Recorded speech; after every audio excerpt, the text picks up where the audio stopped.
नमस्कार, आप देख रहे हैं प्रदेश का सबसे भरोसेमंद news channel India news Uttar Pradesh Uttarakhand और मैं हूं आपके साथ सचिन दुबे।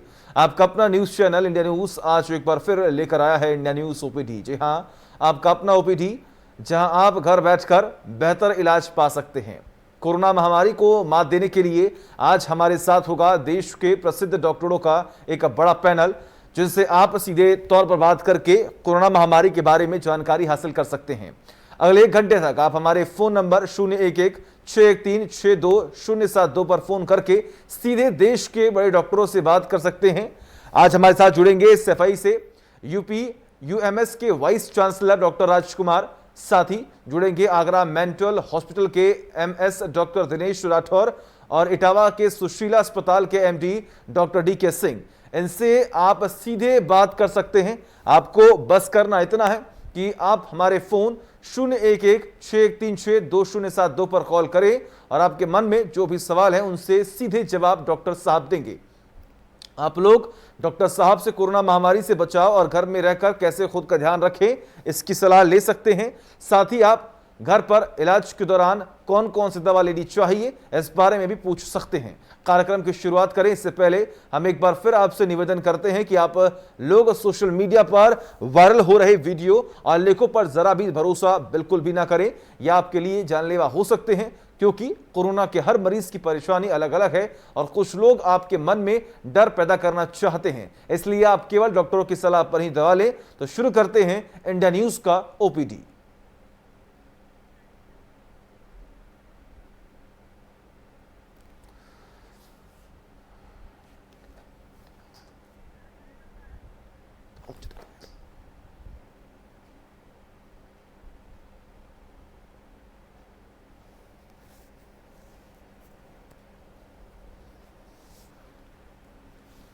तो इंडिया न्यूज की सबसे बड़ी मुहिम और इंडिया न्यूज ओपीडी सिर्फ और सिर्फ आपके लिए प्लेटफॉर्म लेकर आया है, जहां पर आपको जानकारी देंगे हर एक दवाई की। आखिर घर पर रहकर किस तरीके से आपको खुद का इलाज करना है, आखिर किस तरीके से आप अपने प्रतिरोधक क्षमता को मजबूत कर सकते हैं, इम्यून सिस्टम को मजबूत कर सकते हैं, आप इस वायरस से कैसे लड़ सकते हैं।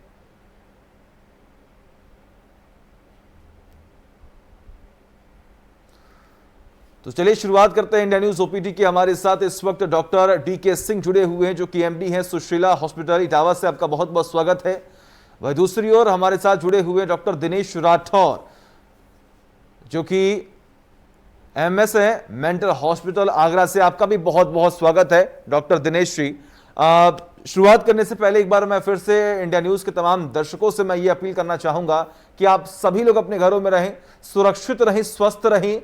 और ये प्लेटफॉर्म सिर्फ और सिर्फ आपके लिए लाया गया है कि आप अपने घर बैठे, आपके मन में जो लगातार सवाल पनप रहे होंगे, क्योंकि आसपास जिस तरीके से महामारी का माहौल देखा जा रहा है, लोग परेशान हो रहे हैं। ऐसे में सोशल मीडिया पर लगातार तरह तरह के जो अफवाहें हैं वो फैलाई जा रही हैं। उन अफवाहों से कैसे बचना है और उन अफवाहों पर विश्वास बिल्कुल भी ना करें। जो डॉक्टर्स बता रहे हैं, डॉक्टर्स की सलाह पर ही आप कुछ मेडिसिन लें और उसके बाद आप अपनी सुरक्षा जो है वो खुद कर सकते हैं। शुरुआत करते हैं डॉक्टर डीके सिंह, आपसे हम शुरुआत करते हैं। इस महामारी को आप किस तरीके से देखते हैं? एक तरफ फर्स्ट वेव, सेकेंड वेव से हम गुजर रहे हैं। फर्स्ट वेव से हम गुजर चुके हैं। वो तस्वीरें हमने देखी हैं जो दिल को परेशान करती हैं, जो हैरान करने वाली होती हैं। अब सरकार की तरफ से यह कहा जा रहा है कि तीसरी वेव आने वाली है, कब आएगी इसका पता नहीं है, लेकिन हमें सतर्क रहने की जरूरत है। आखिर जनता कैसे सतर्क रहे? जी धन्यवाद सचिन जी। जी, जैसा कि आपने बताया इंडिया न्यूज की तरफ से कि पहली वेव हमने देखी, सेकंड वेव देखी और तीसरी की भी आशंका है। निस्संदेह ये परेशानी बहुत बड़ी है, लेकिन हम इसका अपनी समझदारी, साहस के साथ में इसका मुकाबला कर सकते हैं। सबसे ज्यादा जरूरी चीजें हैं जो पहले भी वेव में बताई गई और दूसरे में भी सबसे ज्यादा सुरक्षा हमारी सोशल डिस्टेंसिंग, हैंड वॉशिंग और मास्क। खतरा इस बार बड़ा है क्योंकि डबल म्यूटेशन है। इसकी संक्रामकता पिछली वेव से कहीं ज्यादा है और ये ज्यादा खतरनाक भी है। और एक साथ में एक बहुत बड़ी पॉपुलेशन को ये इन्फेक्ट कर रहा है जिसकी वजह से एक साथ बहुत सारे मरीज निकल के आ रहे हैं और हमारे अस्पतालों में बेड कम पड़ रहे हैं। लेकिन फिर भी हम सावधानी बरतें, अपने घरों से बाहर ना निकले, हैंड वॉशिंग समय समय पर करते रहे, सैनिटाइज करते रहे। सबसे इंपॉर्टेंट इस समय जो है वो मास्क है, जो एयरबॉर्न आपके इन्फेक्शन को रोकेगा। और मेरी सलाह यह है कि डबल मास्क का प्रयोग करें। घर से जैसे ही आप बाहर निकलते हैं डबल मास्क का यूज करें, ये सबसे इंपॉर्टेंट है। बिल्कुल। देखिए डॉक्टर डीके दुबे जी, अगर हम बात करें यहाँ पर तो लगातार तमाम तस्वीरें स्पष्ट होती हुई यहाँ पर दिखाई दे रही हैं डीके सिंह जी, और लगातार पूरी कोशिश ये हो रही है कि संक्रमण को रोका जाए। ऐसे में तमाम जनता भी तमाम अफवाहों पर विश्वास कर ले रही है क्योंकि उनके पास कोई ऑप्शन है नहीं, और आसपास के इलाकों में जिस तरीके से लोग जिन प्रक्रियाओं पर भरोसा कर रहे हैं, जो दवाइयां ले रहे हैं, वो एक दूसरे से ही जानकारी कि माउथ टू माउथ जो प्रमोशंस हो रहे हैं तमाम मेडिसिन के, उसके जरिए लोग वो मेडिसिन ले रहे हैं, जो कि बिल्कुल सही नहीं है। लेकिन ऐसे में अगर हम बात करें डॉक्टर दिनेश राठौर जी, तो आपको क्या लगता है किस तरीके से लोगों को जागरूक किया जाए कि लोग सतर्क रहें, क्योंकि कहीं ना कहीं का बड़ा तबका जो है जनता का वो लापरवाही कर रहा है इस वक्त।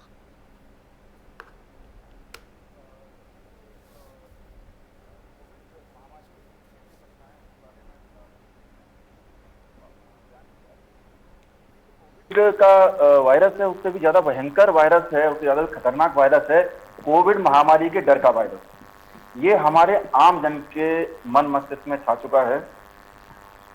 जाने कि हम कोविड महामारी के डर से किस तरीके से प्रभावित होते हैं। बेसिकली जो डर होता है उसमें रस लेने की हमारी स्वाभाविक अनकॉन्शियस मानव दृष्टि होती है। यही वजह होती है जिसकी वजह से हम भूता पिक्चर देखते हैं, यही वजह होती है जिसकी वजह से हम हॉरर सस्पेंस जो पिक्चर्स होती हैं हमें आकर्षित करती हैं।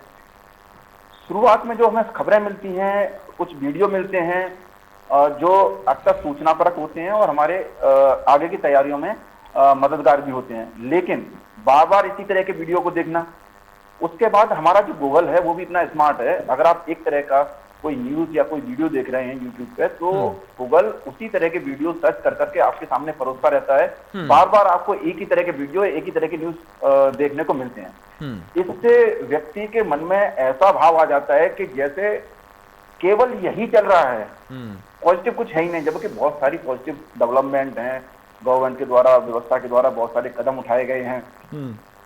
तो इनिशियली जो हम बार बार एक ही तरह के वीडियो देखते हैं, नकारात्मक जो खबरें हमारे मस्तिष्क में छा जाती हैं, और फिर हम इस नकारात्मक ऊर्जा के ब्लैक होल में गिर जाते हैं। ये हमें अपनी तरफ आकर्षित करती है। और ये जो नकारात्मकता है, जो तनाव है कोविड महामारी की वजह से, ये तय करता है आगे के सिस्टम को। ये जो डर है उसके द्वारा तय होता है बाजार में जो आवश्यक वस्तुएं हैं उनका मूल्य, इससे होती है फिर कालाबाजारी। ये जो डर है वो तय करता है अनावश्यक वस्तुओं का संग्रह, जिसके कारण जो जैसे कुछ जरूरी इंजेक्शन हैं, दवाइयां हैं, ऑक्सीजन है, ये सबसे पहले मिलनी चाहिए जरूरतमंद चीजों को, जरूरतमंद व्यक्तियों को। हमें पता है कि 90% लोग बिना लक्षणों के या मामूली लक्षणों के साथ में रिकवर हो रहे हैं। केवल 10% लोगों को हॉस्पिटल जाने की या गंभीर उपचार की आवश्यकता पड़ती है। लेकिन जब व्यक्ति पॉजिटिव होता है और जिसने शुरू से ही वो नकारात्मक खबरें देखी होती हैं, नकारात्मक वीडियो बार बार देखे होते हैं रिपीट, और जो सोशल मीडिया पे जो खबरें चल रही जिनकी कोई जिम्मेदारी लेने वाला नहीं होता, उन खबरों को बार बार देख के जो अफवाहों पर विश्वास करने लगते हैं, उसकी वजह से जो मन मस्तिष्क में डर बैठ जाता है, उसकी वजह से कालाबाजारी और अनावश्यक क्रय होता है, जिसकी वजह से जो सिस्टम, जो हमारी व्यवस्था है, उसने जो जरूरतमंद लोग 10% लोग हैं उनके लिए व्यवस्था की है। लेकिन 100% लोग अगर उनके लिए दौड़ेंगे तो फिर उस दौड़ में एक पैनिक क्रिएट हो जाता है, और पैनिक में सारी व्यवस्थाओं के लिए चुनौती खड़ी होती है। इसके साथ साथ क्या होता है कि ये जो डर है, ये तनाव है, ये हमारी रोग प्रतिरोधक क्षमता को भी कम करता है। कोविड से लड़ने के लिए हमें आवश्यक होता है कि अच्छा रोग प्रतिरोधक क्षमता। तो इसके कारण तनाव की स्थिति में पहले तो हम रोग प्रतिरोधक क्षमता कम होती है, उसके बाद जब कोई व्यक्ति जैसे कोविड पीड़ित हो गया, उसका तनाव की वजह से ऑक्सीजन सैचुरेशन, तनाव हुआ, आपकी थकावट हुई, एग्जॉस्ट फिजिकल एक्टिविटीज हुई, ऑक्सीजन सैचुरेशन आपका 5-7% गिर सकता है। तनाव की स्थिति में हमारा ऑटोनोमिक नर्वस सिस्टम स्टिमुलेट होता है, उसकी वजह से हृदय गति बढ़ जाएगी, मांसपेशियों का तनाव बढ़ जाएगा, सांस लेने की गति बढ़ जाएगी, जो हमारी रेस्पिरेटरी मसल्स में उस पर दबाव बढ़ेगा, इससे शरीर का बीएमआर बढ़ जाएगा और हमारा ऑक्सीजन कंजम्पशन बढ़ जाता है। और अगर हम उसी तनाव से बाहर आए, तनाव मुक्त हों, तो ये ऑक्सीजन कंजम्पशन को हम कम कर सकते हैं। चलिए, ठीक है। हमने सुना होगा। हाँ, इससे ठीक है, हमारे साथ इस वक्त डॉक्टर राजकुमार जो कि वाइस चांसलर हैं Uttar Pradesh university of medical science के, वो भी जुड़े हुए हैं। आपका बहुत बहुत स्वागत है डॉक्टर राजकुमार जी। आपसे मैं सवाल करूं इससे पहले हमारे साथ एक दर्शक जुड़े हुए हैं, सोमवीर जी आगरा से। सोमवीर, पूछे, क्या पूछना है आपको? सर मैं सिक्योरिटी गार्ड में नौकरी करता हूँ सर, मैं गुड़गांव जी। तो सर मैं ये पूछ रहा था कि हमारी कंपनी में वैक्सीन लग रही है सर, कोरोना वैक्सीन सर। तो सर मैं ये कह रहा हूँ कि स्वास्थ्य व्यक्ति है तो उसके लगवाने में कोई दिक्कत है क्या सर? आपको वैक्सीन लगवानी है, आपको डर है कि वैक्सीन अगर लग जाएगी तो क्या आपके शरीर में कोई दिक्कत होगी, ये सवाल है आपका? Yes sir. जी डॉक्टर राजकुमार जी, मैं चाहूंगा आप इस सवाल का जवाब दें। हमारे साथ सोमवीर जुड़े हुए हैं। इनका ये कहना है कि अगर इस वक्त मैं वैक्सीन लगाता हूं तो क्या मुझे या फिर मेरे शरीर में कोई दिक्कत होगी, कोई साइड इफेक्ट होगा?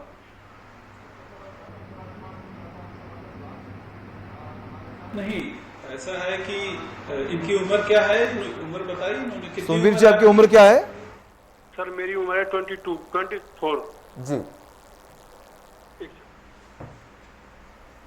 24।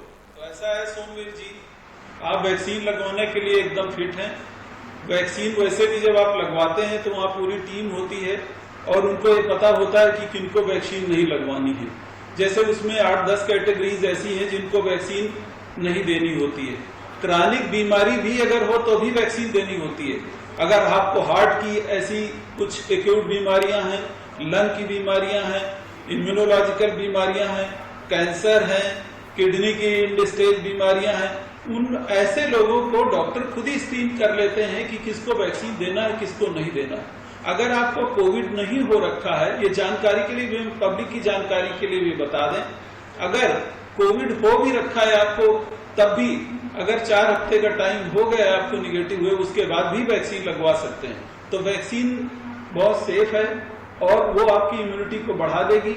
लेकिन जो एक भ्रम है लोगों के दिमाग में कि हमने सिंगल डोज लगवाई और उसके बाद भी कोविड हो गया, तो यहाँ पे मैं ये भी क्लियर कर दूं कि वैक्सीन का इफेक्ट 4 से 6 हफ्ते के बाद आखिरी डोज जब लग चुकी होती है, बूस्टर डोज जब लग चुकी होती है, उसके बाद इम्यूनिटी डेवलप होती है। इसीलिए हम बार बार ये बताते हैं कि अगर वैक्सीन लग भी गई है तो आप वो सारी सावधानियां रखें, social distancing, mask, hand cleaning, वो सारी सावधानियां जो कोविड की हैं, जो आजकल सभी को पता है, वो रखें। तो वैक्सीन लगवाने के लिए, और दूसरी बात एक ये हो सकती है कि वैक्सीन के जो लोकल इमीडिएट साइड इफेक्ट्स होते हैं, जैसे सपोज करिए इंजेक्शन साइट पे पेन हो सकता है, आपको रिएक्शन हो सकता है, एनाफाइलेक्सिस हो सकती है, थोड़ी देर के लिए आपको हेडेक हो सकता है, मैलेज हो सकता है हल्की फुल्की वॉमिटिंग भी हो जाए, एक वैक्सीन में हो सकता है पेट में भी दर्द हो जाए हल्का फुल्का। तो इस तरह की जो चीजें हैं वो ऑलरेडी एक्सपर्ट टीम वहां पे अवेलेबल होती है, वहां आपको कुछ देर बैठाला जाता है, ऑब्जर्वेशन में रखा जाता है, तो इस तरह के खतरे होने का चांस कम है। 1-2 दिन अगर फीवर आता है तो उसके लिए ऑलरेडी सावधानियां और टीम आपको ऐलान कर देती है, आवश्यकता होती तो दवा देती है। जब कोई भी इस तरह का प्रोग्राम कंट्री लेवल पर लागू किया जाता है तो उसके विस्तृत इंतजाम किए जाते हैं, बृहद इंतजाम किए जाते हैं, ताकि किसी भी जान को कोई खतरा न हो। तो इसलिए वैक्सीन आप 24 ईयर्स के हैं, आप लगवाएं और उसकी बूस्टर डोज भी लगवाएं, अपने आप को इम्यून करें। इम्यूनिटी बढ़ाना बहुत जरूरी है, कंट्री लेवल पे बढ़ानी पड़ेगी हमको। जितने ज्यादा लोग वैक्सीन लगवाएंगे, जितना ज्यादा वैक्सीनेशन होगा, उतनी जल्दी ही हर्ड इम्यूनिटी डेवलप होगी और उतनी जल्दी ही हम कोरोना से छुट्टी पा पाएंगे। मुझे लगता है मेरे सवाल से केवल यही नहीं, बाकी लोगों को भी कुछ इन्फॉर्मेशन मिली होगी। बिल्कुल। और ऐसे में अगर हम बात करें सोमवीर जी, तो देखिए बहुत ज़रूरी होता है वैक्सीन लगवाना। तो उम्मीद है कि आप भी वैक्सीन लगवा लेंगे, घबराने की ज़रूरत नहीं है, पैनिक बिल्कुल भी मत होइए। हाँ, थोड़े बहुत साइड इफेक्ट्स होंगे, लेकिन घबराइए बिल्कुल भी मत, क्योंकि तमाम डॉक्टर्स जो हैं वो आपके साथ मौके पर मौजूद रहेंगे और वो आपकी देखभाल जो है वो ज़रूर करेंगे। ऐसे में अगर हम बात करें तो जिस तरीके से तमाम महामारी के इस दौर में लोग परेशान हो रहे हैं, डॉक्टर डॉक्टर राजकुमार जी, सवाल मेरा आपसे यहाँ पर है कि जो तीसरी वेव आने वाली है वो कितनी खतरनाक हो सकती है, क्योंकि देखिए आप एक अनुभवी डॉक्टर हैं और जिस तरीके से फर्स्ट वेव से हम गुजर चुके हैं, सेकेंड वेव जिस तरीके से हम उसे मैनेज कर रहे हैं, वैक्सीन की तमाम प्रक्रियाएं अब शुरू हो चुकी हैं, लेकिन थर्ड वेव की भी आशंका है, वो कितनी खतरनाक हो सकती है, उससे कैसे हम बच सकते हैं? आपको साइंटिफिक रिप्लाई देंगे, ये किताब साइड आपको दिखाई और इसमें बहुत सारी जानकारी कोविड के बारे में हमने दी है। देखिए, जहां तक वेव की बात है, इसको मैं 1-2 मिनट एक्सप्लेन करूंगा। जी बिल्कुल। देखिए, जो ये कोविड वायरस है, कोविड-19, इसके बारे में हम थोड़ा सा साइंटिफिक इंफॉर्मेशन पब्लिक को देना चाहेंगे सरल भाषा में, कि ये बहुत ही ज्यादा खतरनाक किस्म का वायरस है। ये जो फैमिली है कोरोना वायरडी, ये फैमिली ही डेंजरस है। इसमें जीनोटिपिक और फिनोटिपिक दोनों तरह के बहुत वेरिएशन है। मतलब इनमें जेनेटिक वेरिएशन भी बहुत है इस फैमिली में, और इसकी अपीयरेंस में भी वेरिएशन बहुत हो जाता है। और जहां तक बात इस वायरस की रही, तो पहले बार जब सार्स आया था 2003 में, तो आपको पता होगा चाइना में इसकी मॉर्टेलिटी इतनी ज्यादा नहीं थी, मुश्किल से 1-2% थी। और उसी तरह जब 2009 में H1N1 आया, तब भी आपको पता होगा काफी ज्यादा प्रॉब्लम हुई थी, लेकिन फिर भी लोग उतने ज्यादा नहीं मरे हुए थे। जब ये मिडिल ईस्ट में आया, मिडिल ईस्ट रेस्पिरेटरी वायरस जब आया, तो इसकी मॉर्टेलिटी बहुत ज्यादा थी, मतलब 30% की ट्यून तक पहुंच गई थी। इसके बाद जब ये कोविड-19 आया, तो इसकी मॉर्टेलिटी और भी बढ़ गई। और अभी जो इसका वेरिएंट आया है, इसमें एक छोटा सा पैमाना मैं आपको बताना चाहता हूं साइंटिफिक, कि जो पहले कोविड आया था लास्ट ईयर, उसका R0 रिप्रोडक्शन रेट हम जिसको कहते हैं, वो 1.6% था। मतलब 1.6% नहीं, 1.6 था। इसका मतलब ये था कि एक इन्फेक्टेड आदमी 1.6 से 3 लोगों को इन्फेक्ट कर सकता था। लेकिन अभी जो डबल म्यूटेशन है, जिसके बारे में अभी भी चर्चा करेंगे जी, उसके बारे में यह अनुमान लगाया जाता है कि इसका R0 10 है। मतलब एक आदमी 10 लोगों को इन्फेक्ट कर सकता है। ये बहुत ज्यादा कंटेजियस है, बहुत एग्रेसिव है, बहुत ट्रांसमिसिबल है। तो इसलिए अच्छा, दूसरी बात मैं ये भी क्लियर कर दूं on the ground of scientific knowledge, कि ये जो फैमिली है कोरोना की, इसका म्यूटेशन होने से कोई रोक नहीं सकता। ये टाइम पे बहुत म्यूटेट करता रहता है। तो जो थर्ड वेव की आशंका है, उसका एक साइंटिफिक ग्राउंड है कि अगर थर्ड म्यूटेशन और भी एग्रेसिव आ गया, शायद इतना एग्रेसिव आ गया कि हमारी बॉडी की इम्यूनिटी को वायरस से लड़ने का समय ही न मिले, तो वो ज्यादा फेटल होगा। हालांकि इस विषय में मैं ये बहुत क्लियर कर दूं कि जब मैं ये सब बता रहा हूं, तो पब्लिक और ऑडियंस ये बहुत अच्छे से समझ लें कि वायरस जितनी स्मार्टनेस कर रहा है, कोरोना के वैज्ञानिक भी उतनी ही स्मार्टनेस से काम कर रहे हैं। आपकी कंट्री में भी काम कर रहे हैं, आपकी कंट्री के बाहर भी कर रहे हैं। तो हमारी नजर इस पे भी है। और ये जो सेकंड स्ट्रेन आई, ऐसा नहीं कि इस पे हमारी नजर नहीं थी, इस पे भी हमारी नजर थी। ये बात सही है कि इसने जब अटैक किया, तो इतना सडन अटैक किया, इतना जल्दी आउटबर्स्ट हो गया कि हमारे प्रशासन को संभलने का उतना टाइम नहीं मिला। हालांकि हमारी तैयारियां कम नहीं थी। जितना ज्यादा पैनिक है, जितना ज्यादा फ्रस्ट्रेशन है, जितना डिप्रेशन सोसाइटी में दिखाई पड़ रहा है, जैसे अभी हमारे एक दूसरे स्पीकर डॉक्टर राठौर शायद जो बता रहे थे कि आप जब मीडिया की भी इसमें बहुत बड़ी अहम भूमिका है।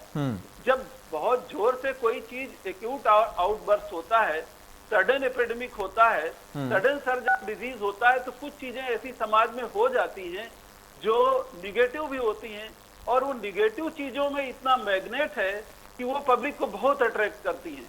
अभी परसों ही सीएम साहब की मीटिंग हुई, हर स्तर पर इस वायरस को कर्ब करने के लिए, इसका ट्रांसमिशन कम करने के लिए, इसके साइकिल को ब्रेक करने के लिए, इसका कम्युनिटी स्प्रेड करने के लिए उत्तर प्रदेश के सारे डिस्ट्रिक्ट में करीब 3 घंटे चर्चा हुई और सारा एडमिनिस्ट्रेशन अलर्ट कर दिया गया।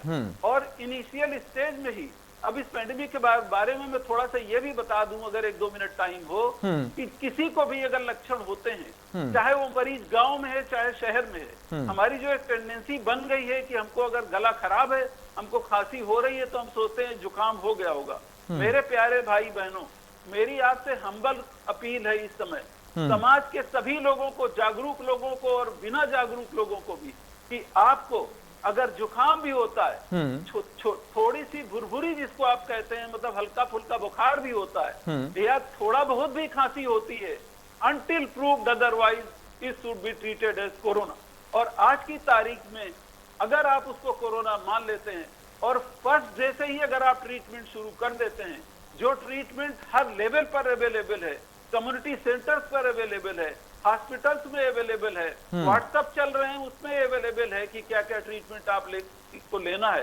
अगर पहले दिन से आप ट्रीटमेंट शुरू कर देते हैं तो कोई कारण मैं नहीं पाता हूं कि ये साइकिल ब्रेक न किया जा सके और ट्रांसमिशन ब्रेक न किया बिल्कुल। जा और बहुत जरूरी है इस वक्त, इस वर्तमान की परिस्थितियों को अगर देखा जाए, परखा जाए, तो इस चेन को तोड़ना बहुत ही आवश्यक है।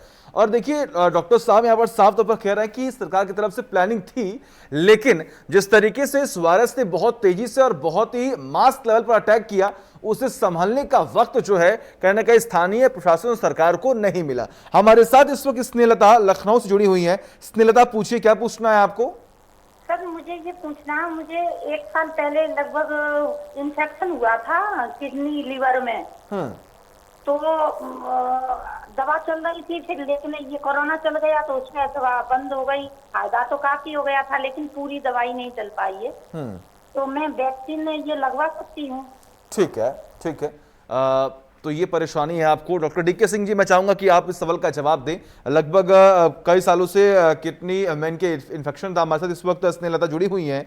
उनका कहना है कि दवाइयां मैं ले रही हूं लेकिन बीच में दवाई को गैप हो चुका था, तो क्या इस वक्त वर्तमान की परिस्थिति को देखते हुए क्या इन्हें वैक्सीन लेनी चाहिए? देखिए, इनकी जो भी बीमारी है स्नेहलता जी की, वो अपना बीमारी का समुचित इलाज कराएं।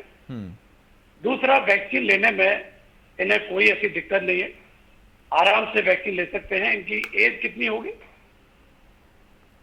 उम्र कितनी है? उम्र सर 46-47 के लगभग है आपकी उम्र में।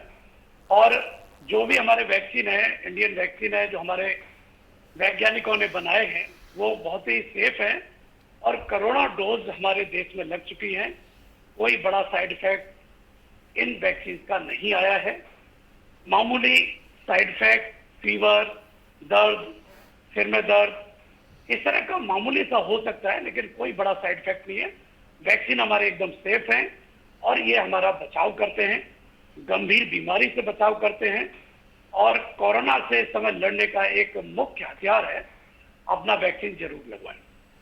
तो सुना आपने स्नेहलता जी, आप वैक्सीन लगवा सकती हैं, क्योंकि इस वक्त मात्र बचाव अगर हम बात करें तो आप दूरी बनाए रखें लोगों से, अपने चेहरे पर मास्क लगाएं, सैनिटाइजर अपने हाथों को प्रॉपर करते रहें, और ख़ास तौर पर सरकार की तरफ से जो तमाम ये योजनाएं चलाई जा रही हैं, अभियान चलाया जा रहा है, इसमें आप हिस्सा लें और वैक्सीन जो है वो आप ज़रूर लगवाएं। अगर हम बात करें डॉक्टर दिनेश, तो जिस तरीके से ये वायरस जो है वो लगातार इंसान को फिजिकली बहुत कमज़ोर कर दे रहा है, लेकिन इसी के साथ ही साथ मेंटली और साइकोलॉजिकली भी बहुत कमज़ोर कर रहा है इंसान को। ऐसे में मेंटली हर एक शख्स कैसे फिट रहे इस कोरोना काल में? कोरोना काल में मानसिक स्वास्थ्य को बनाए रखने के लिए, तनाव मुक्त रहने के लिए कुछ बेसिक चीजें हैं जिनका हमें ध्यान रखना चाहिए। जैसे अगर हमारे मन में कोई भय है, चिंता है, तो हम उसको अपने किसी मित्र से, किसी संबंधी के साथ में बात करें। मन का तनाव साझा करने से मन के तनाव में कमी आती है। बेशक सामने वाला व्यक्ति आपके लिए कुछ कर पाए या ना कर पाए, लेकिन मन हल्का होता है। दूसरी चीज, हम लोग नियमित एक्सरसाइज करें। नियमित एक्सरसाइज हमारे फिजिकल हेल्थ के लिए भी जरूरी है और हमारे लिए अच्छा स्ट्रेस बस्टर होता है। ध्यान ये देना है कि अगर कोई पॉजिटिव है तो स्ट्रेनस एक्सरसाइज ना करे, जिससे ऑक्सीजन डिमांड उसकी बढ़ जाए। इसके साथ साथ योग एक बहुत अच्छी एक्सरसाइज है, रिलैक्सेशन एक्सरसाइज है। योग के जरिए बेसिकली हमारे तनाव की एक विशेष साइकिल होती है, जिसमें ब्रेन से स्ट्रेस हार्मोन्स निकलते हैं और बॉडी में कुछ फिजिकल सिम्टम्स आते हैं, जैसे मांसपेशियों का तनाव, सांस की गति बढ़ना। तो जब हम प्राणायाम करते हैं तो प्राणायाम के द्वारा हम सांस पर नियंत्रण करते हैं और हमारे मस्तिष्क को अनकॉन्शियसली एक मैसेज जाता है कि ये स्टेट तनाव वाली स्टेट नहीं है, और इस तरीके से ये विशेष साइकिल टूटती है। तो कम से कम योग को 30 से 40 मिनट अभ्यास करें, प्राणायाम का अभ्यास करें, और इससे तनाव मुक्त होने में मदद मिलती है। इसके साथ साथ कुछ ना कुछ हॉबी रखें जी, और हॉबी में कुछ ऐसे काम जिनको करने से हमें कोई लाभ नहीं होता, बस करने में हमें संतुष्टि मिलती है, वो ऐसे कुछ काम रखें। किताबें पढ़ें, शांत रहें। खासतौर से कुछ लोगों को क्या है कि धर्म और वेद के साथ के कहानियों को पढ़ने में काफी तनाव से मुक्ति मिलती है। इसको रिलीजियस कोपिंग कहते हैं। तो ऐसे व्यक्ति वैदिक शास्त्रों को पढ़ें, पुराण की कविताएं पढ़ें, पंचतंत्र की कविताएं पढ़ें। इसके साथ साथ ये जो वर्तमान स्थिति है उसको स्वीकार करने की आवश्यकता है। ज्यादातर लोग जो वर्कोहलिक हैं, एकदम काम के प्रति बड़े सजग रहते हैं, वो तुलना करते हैं कि यार मेरा इतना नुकसान हो गया, व्यवसाय में नुकसान हो गया, सब सामान उठा के रखा था और अब ये सीजन आने वाला है और लॉकडाउन लग गया और 1 साल के लिए सामान रुक जाएगा और जितने टैक्सेस होते हैं या फिर बिजली के बिल होते हैं या कर्मचारियों के जो वेतन होते हैं वो देने पड़ेंगे। इस तरह की जो कैलकुलेशन उनके दिमाग में आती है, तो ये चीज सबसे पहले स्वीकार करें कि आज की जो व्यवस्था है इसकी तुलना हम पिछले वर्षों की से ना करें, वास्तविकता को स्वीकार करें और जो वास्तविक गोल हैं उन्हीं को मन में रखते हुए आगे बढ़ें। तो बिल्कुल एक्सरसाइज करें, व्यायाम करें, हेल्दी डाइट लें और जिसकी वजह से आप मेंटली फिट रहेंगे और ख़ास तौर पर अपने मन को शांत रखें। जितना आप अपने मन को शांत रखेंगे, मेंटली आप बिल्कुल भी पीस में जाएंगे, तब आप इस वायरस से कहीं ना कहीं अपने आप को बचा सकते हैं। क्योंकि एक तरफ संक्रमण तो फैल रहा है, लेकिन अपने आप को मजबूत करने की आवश्यकता जो है इस वक्त बहुत ज्यादा है। हमारे साथ विदित पूरी जुड़ी हुई है हरिद्वार से। जी पूछिए, क्या पूछना है आपको? जी ये पूछना था सर जी, जैसे कि हमारा पत्रिका ऑपरेशन हो चुका, किसी में नहीं है, तो वैक्सीन लगवाने की कोई प्रॉब्लम तो नहीं होगी उसके बाद? जी एक बार अपना सवाल जो है वो आप फिर से दोहराएं। मतलब मेरा 4-5 साल पहले पिछली थैली निकली थी, ऑपरेशन हुआ था पत्रिका, तो अब मतलब ऐसे बॉडी की मैं नॉर्मल हूँ, शरीर से स्वस्थ भी हूँ और वैक्सीन अगर लगवा लूँ तो कोई दिक्कत नहीं होगी इसके बाद?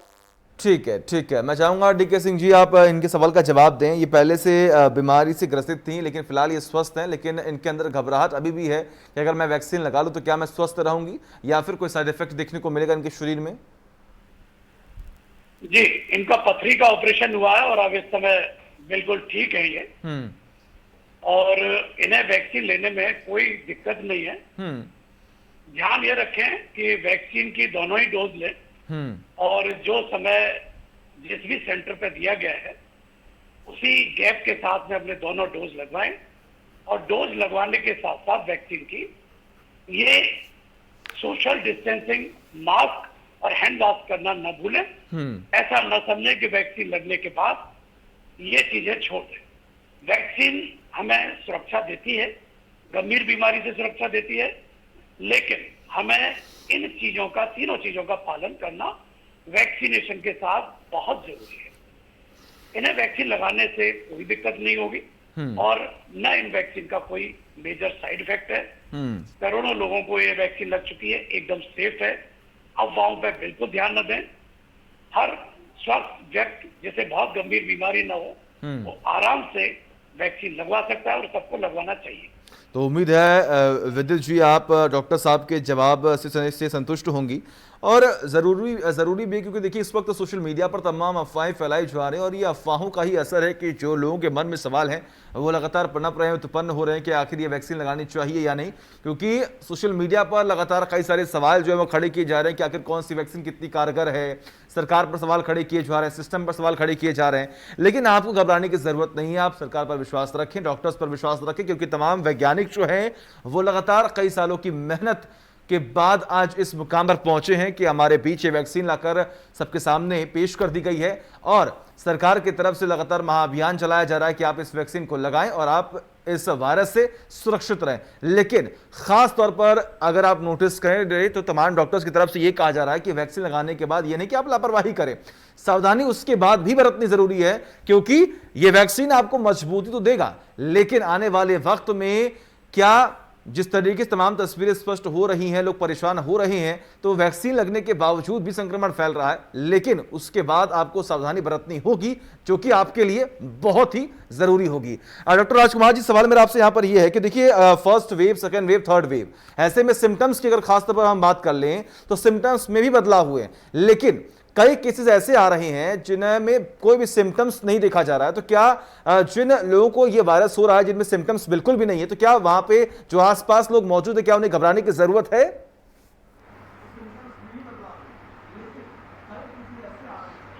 बहुत अच्छा सवाल पूछा है दुबे जी आपने। पब्लिक को भी ये जानना चाहिए कि हम ये मान के चल रहे हैं कि, और साइंटिफिक बेसिस है उसका जो मैं कहने जा रहा हूं उसको आप ध्यान दीजिए जी, कि जितने सिम्टोमेटिक केसेस हैं, जितने देश में सिम्टम वाले केसेस हैं, उससे ज्यादा एसिम्टोमेटिक केसेस हैं, खासतौर से इस बार के कोविड में। और उसका साइंटिफिक बेसिस है जिस वजह से मैं कह रहा हूं, क्योंकि इसका R0 जो है, इस वाले डबल म्यूटेंट का R0 है वो 10 है।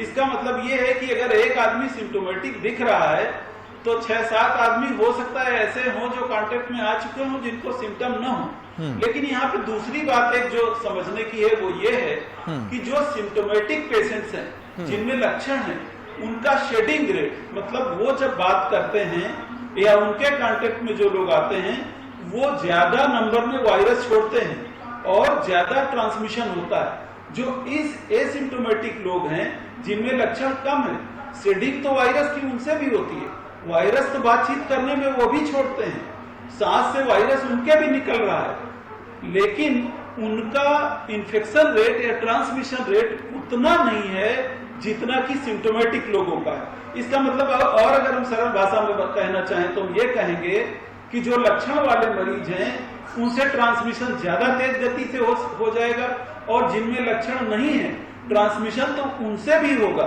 लेकिन उतनी तेज गति से नहीं होगा जितनी तेज गति से जिनमें लक्षण है उनमें होता है। इसीलिए तो हम कहते हैं कि अब तो हम ये भी कहने लगे हैं, और आज हम पहली बार ये कह रहे हैं कि घर में भी अगर 3 तरह के जाप लोग कर रहे हैं और वो 3 अलग अलग जगहों से आ रहे हैं, तो घर में भी डिस्टेंस मेंटेन करने में कोई हार्म नहीं है। आप थोड़ी डिस्टेंस बना के रखें ताकि एसिम्टोमेटिक कैरियर जो हैं, जिनमें लक्षण तो नहीं है लेकिन वायरस हो गया, और आने वाले दिनों में उनमें इम्यूनिटी भी डेवलप हो जाएगी, मतलब उनमें प्रतिरक्षण क्षमता भी डेवलप हो जाएगी, तो वो समाज के लिए एक अच्छा काम कर रहे हैं एक्चुअली, और साथ साथ उनमें बीमारी भी नहीं हो रही। लेकिन अगर उनसे ज्यादा डोज, ज्यादा क्लोज कांटेक्ट में आ जाएंगे, जैसे 1 मीटर से कम दूरी में बात हो रही है, और हमारी सैलाइवा के साथ जो छोटे छोटे ड्रॉपलेट्स हैं वो उनकी शेडिंग हो रही है, तो इन्फेक्शन तो दूसरे को भी हो जाएगा।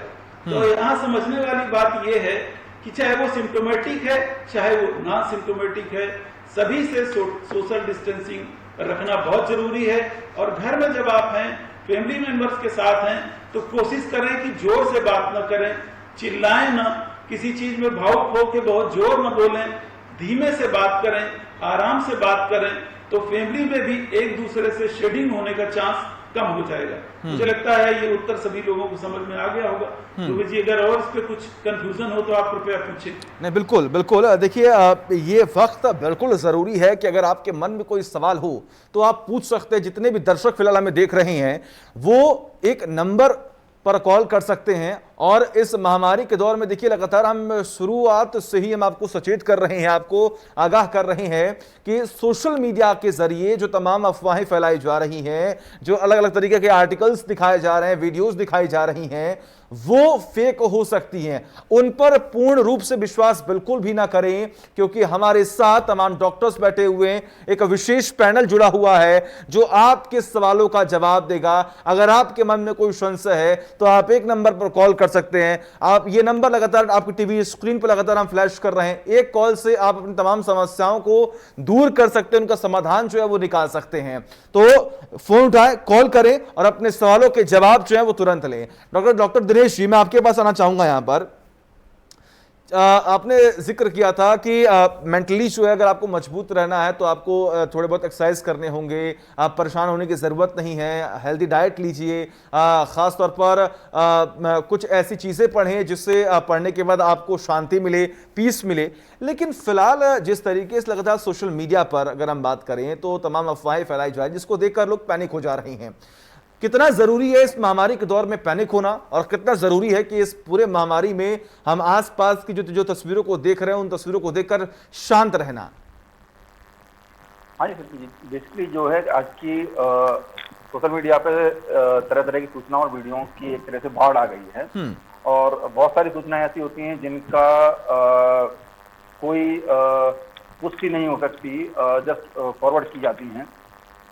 तो ऐसी स्थिति में सबसे महत्वपूर्ण हमें ये कहना चाहूँगा कि शुरुआती जो सूचना कि कोविड में हमें क्या करना है क्या नहीं करना चाहिए लगभग हर व्यक्ति तक पहुँच चुकी है।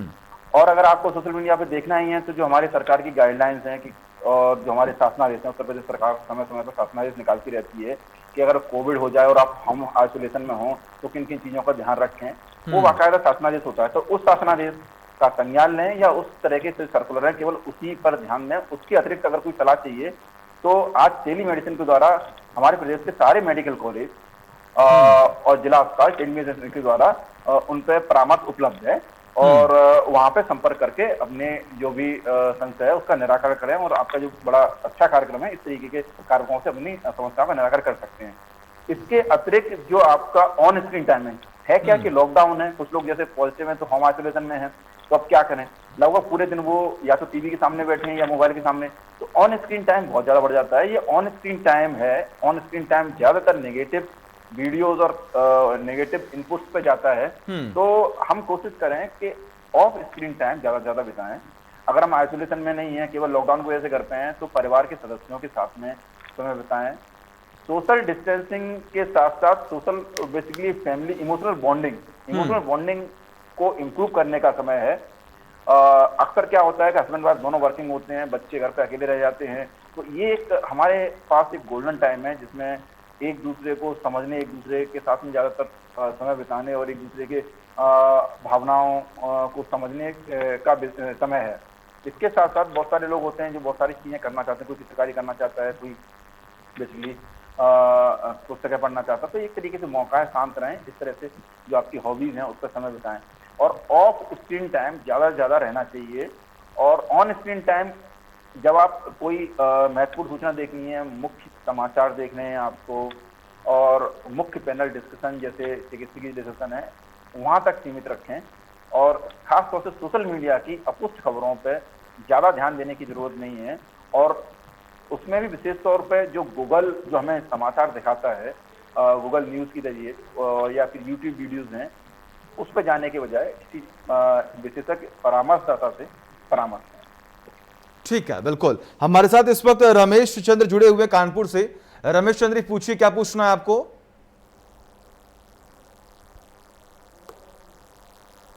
रमेश जी, क्या आपको मेरी आवाज मिल रही है? चलिए, हमारा संपर्क जो है वो टूट चुका है और इंडिया न्यूज ओपीटी लगातार ये प्लेटफॉर्म आपके लिए है। आप सभी लोग नंबर पर कॉल करें, नंबर आपकी टीवी स्क्रीन पर लगातार फ्लैश हो रही है और अपने सवालों के जवाब जो है आप तुरंत पा सकते हैं। डॉक्टर डीके सिंह जी, सवाल मेरा आपसे यहां पर यह है कि बुजुर्ग और बच्चे, ये दो वर्ग ऐसे हैं जिनकी सुरक्षा इस वक्त बहुत जरूरी है और संक्रमण होने के जो खतरे हैं वो काफी ज्यादा इन दो वर्ग में देखे जा रहे हैं। इन दोनों वर्ग को कैसे बचाया जा सकता है? देखिए, सुरक्षा के उपाय बुजुर्ग और बच्चों के लिए भी वही है जो सभी के लिए है जी, लेकिन ये दोनों वल्नरेबल पॉपुलेशन है हमारी, जिनमें खतरा ज्यादा रहता है। बच्चों और बड़ों की दोनों की इम्यूनिटी जो है की वजह से हमें बच्चों और बुजुर्गों का ज्यादा ख्याल रखना है। तो इसके लिए देखिए, बेसिक चीजें वही है। अभी बच्चों में वैक्सीन तो अलाउ नहीं है, 18 साल से नीचे बच्चों को भी वैक्सीन अलाउ नहीं है, लेकिन आने वाले समय में हो सकता है कि कुछ ट्रायल के बाद में वैक्सीन बच्चों के लिए भी अलाउ हो जाए। लेकिन बुजुर्गों को इस समय सभी को वैक्सीन जरूर ले लेनी चाहिए। दूसरा वही चीज है कि बिना वजह घर से बाहर न जाएं। बच्चों को भी कहीं भी किसी भी शादी विवाह किसी भी गैदरिंग में भीड़ भाड़ वाली जगह कतई न ले जाएं, न बुजुर्गों को ले जाएं। कोशिश यही करें कि कहीं भी न जाना पड़े, फोन से या फिर आपका ऑनलाइन कोई सामान मंगाना है उसी से मंगाएं। इस समय के पैंडेमिक टाइम में अपने घर पर ही रहें। इसी तरह से सोशल डिस्टेंसिंग, मास्क और सैनिटाइजेशन और हैंड वॉशिंग, ये बच्चों पे और बुजुर्गों पे भी उतनी एप्लीकेबल है जितना कि और वर्गों पर है। तो हमारे सुरक्षा के उपाय वही हैं अतिरिक्त ये है कि हमें वैक्सीनेशन बुजुर्गों के बहुत जरूरी है। कल को बच्चों पर भी वैक्सीनेशन आ जाता है तो वैक्सीन जरूर लगवाएं। ठीक, और इन सभी चीजों का पालन करें। ठीक है। हमारे साथ इस वक्त एक दर्शक योगेश जुड़े हुए हैं। योगेश, पूछिए, क्या पूछना है? सर नमस्कार। जी जी सर, मैं दिसंबर में कोविड पॉजिटिव हो गया था और अभी अप्रैल में मैंने उसका वो लगाया है टीका, फर्स्ट डोज का। अब अभी कल शाम से मेरे गले में दर्द हो रहा है और थोड़ा थकान महसूस हो रहा है। तो क्या ये फिर से पॉजिटिव होने का वो है चांस की? और घर में ही मैं हूँ, कहीं मिला नहीं हूँ किसी पिछले 20 दिनों से।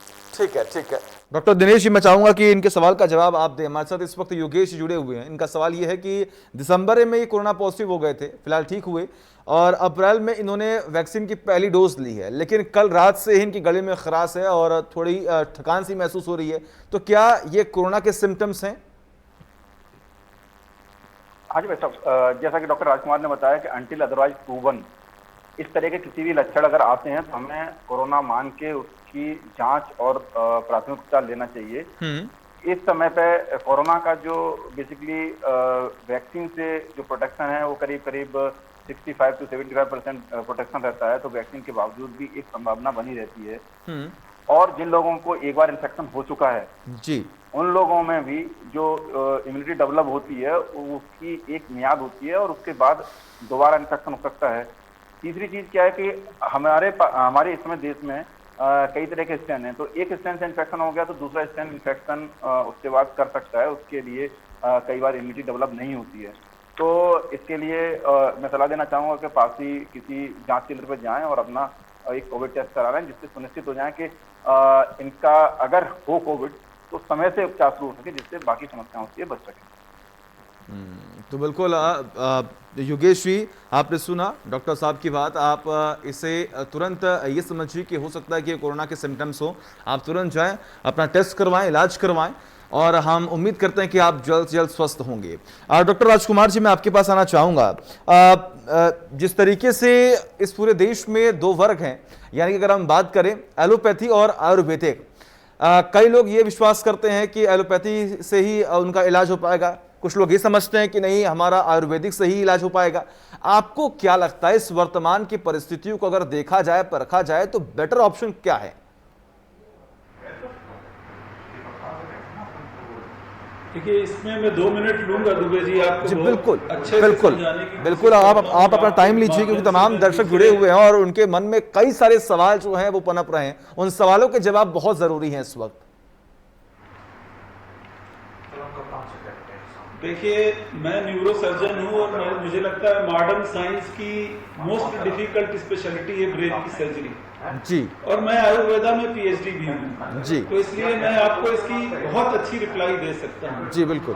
हम सभी ये जानते हैं, सारे एलोपैथी ये जानते हैं कि अभी तक धरती में कोई भी ऐसी एंटीवायरल दवा अवेलेबल नहीं है संपूर्ण वसुंधरा में जो एंटीबायोटिक की तरह बैक्टीरिया के खिलाफ जिस तरह एंटीबायोटिक काम करती है, उसी तरह एंटीवायरल कोई भी एंटीवायरल मेडिसिन वायरस के खिलाफ काम करती है।